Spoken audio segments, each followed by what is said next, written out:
What's up guys, my name is Ace and welcome back to The Breakdown, the series where I analyze gameplay to help you improve. In today's episode, we're going to be analyzing a Team Deathmatch gameplay on Terrace from MStar020. Let's get into it.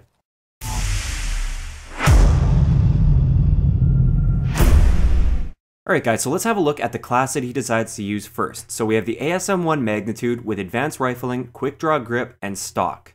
I'm already seeing a bit of an issue here, at least for me personally. This is my own preference here, but I feel like Quick Draw Grip and Stock are not very useful on SMGs. SMGs already have a great aim down sight time, the best in the game compared to the assault rifles and everything else.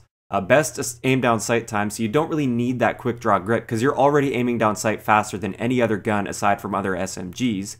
And then the Stock, I also find that SMGs move around quite well while you're aiming down sight. You still have quite a bit of mobility while aiming down sight with an SMG, and I feel like the SMG playstyle isn't really well suited to walking around the map with Stock on and basically aiming down sight while walking around the map. It's more about speed and getting into gunfights really quickly and basically taking your enemy off guard, and you want to be the one challenging those gunfights. Stock is more of a defensive type of attachment that is better suited to assault rifles. So personally, I wouldn't have had Quick Draw or Stock on the ASM-1. I would have preferred to have gone with something like extended mags, or a laser sight, or maybe a parabolic microphone. Just something a little bit different than this that will help me out a little bit more. As for perks, we have Low Profile, Blast Suppressor, and Toughness, which are all great perks. These are perks that I use on a lot of my classes, and there's nothing wrong with that at all. The EXO ability, we have EXO Overclock. And then we only have two score streaks. We have UAV and System Hack. Now, one thing I noticed here is he has the Overkill wildcard on his class, and he doesn't have another primary weapon. So he's wasting a bunch of points here that could be spent elsewhere.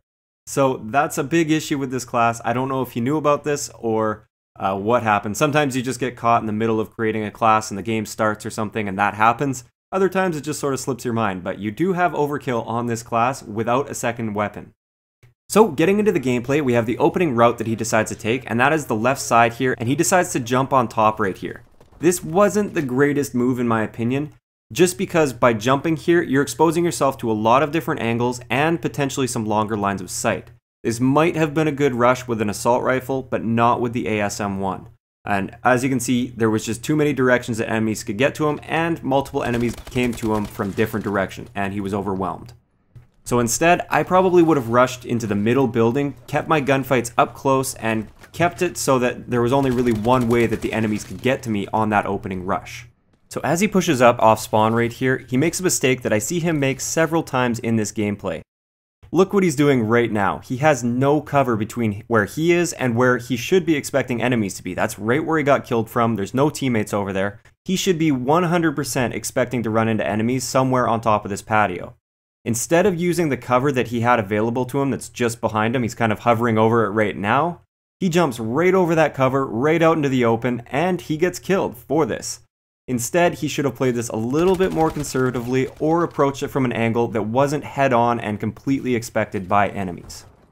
Now right here, as he comes off spawn again, he comes back to where those enemies were, he sees this enemy, and he starts shooting at him. Now one thing I don't really like here is he didn't have much patience when he started taking the shot. Instead of getting on target and then starting to shoot, he just started spraying wildly towards that enemy.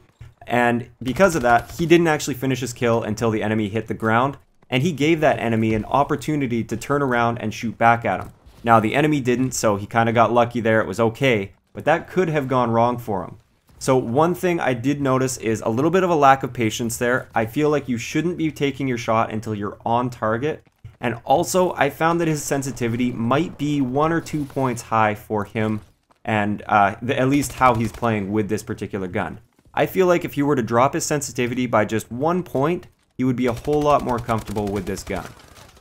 Now, I want to back up just a little bit. As I was talking there's one thing that I really like that he does, especially with the way that this gun is set up, and that is aiming down sight around just about every single corner he comes around where there could be an enemy.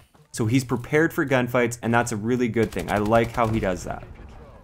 Now skipping ahead just a little bit, this is something I really don't like from him. He jumps right out into the middle of the map. He's got lines of sight all over the place to him, And he jumps out there, he gets his 1 kill, but now what? You're out in the open, there's a ton of lines of sight to you, and you're basically not going to survive that situation.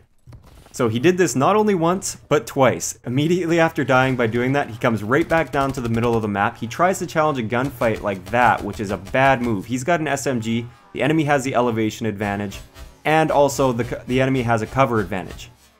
He started taking shots at him. He should have just dashed to cover right away, but I like that he at least recognized he didn't have cover, and then he moved over and did take cover, and he had great cover there. But he still shouldn't have been trying to challenge that gunfight with an SMG. Now right here, again, this is another great example of how his sensitivity is just too high. He's overcompensating in gunfights. He's over-aiming to the left or to the right, and he's not just snapping onto his target like he should be. So if you're watching this, which I hope you are, try bumping your sensitivity down just 1 point, maybe 2 points, and just play with that for a little while. Try to get used to it. I'm sure you'll be a whole lot more accurate than this. Now skipping ahead again, I would just like to point out sort of the route that he uses to get across this map. Normally I wouldn't recommend going across the middle of the map like this, but he does a good job of putting cover between him and the popular lines of sight and like the camper spots up top.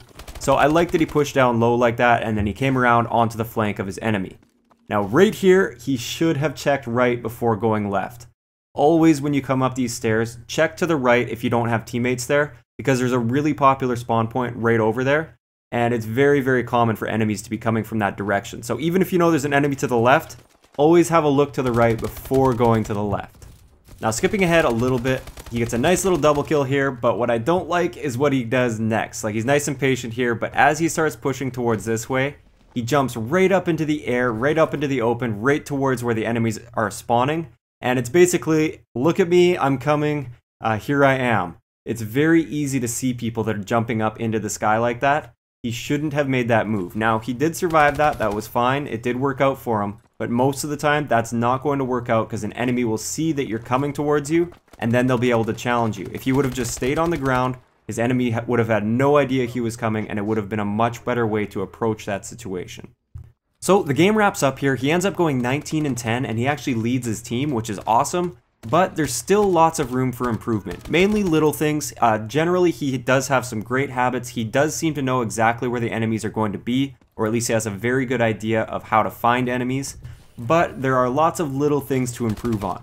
The number one mistake I saw throughout this gameplay, and I actually cut this out quite a few times, he did this several times in the gameplay that you didn't even see, is he kept jumping out right into the middle of the map where that pool is, and that is just a bad move. Especially in Team Deathmatch. In Team Deathmatch, it's all about staying alive and getting kills. That's not a move that will help you stay alive. That's a move that might get you a kill, but it's almost definitely going to get you killed. So don't jump into the middle of the map like that with an SMG. One of the things I really liked about his gameplay is he does seem to know where his enemies are going to be most of the time, and he's able to actually get on the enemy's flank very effectively when he's trying to do that, and he's not trying to jump out into the open. So that's great. Another little tip, just mess around with your sensitivity a little bit, or maybe work on an accuracy drill. Work on the accuracy drill that I've done. There are lots of times where you overcompensated way too much with your aim, and you could have finished kills a whole lot faster than you did, and there's a few situations where you maybe would have won a gunfight if your sensitivity were a little bit lower. So that's going to wrap it up for today's episode of The Breakdown. If you'd like to submit a gameplay for me to analyze, then just send a link to an unlisted YouTube video to the email address that I will leave below. Keep in mind, I am looking for at least 720p, no camera filming screens, please. I'm not going to be able to post that on my channel, unfortunately. And also, I typically want to stick to more average to below average gameplay, but I might consider analyzing some exceptional gameplays because some people have been recommending that, so I might give that a shot for next episode. If you enjoy the video, a like rating is always appreciated, and don't forget to subscribe for more if you haven't already. I'll talk to you guys next time.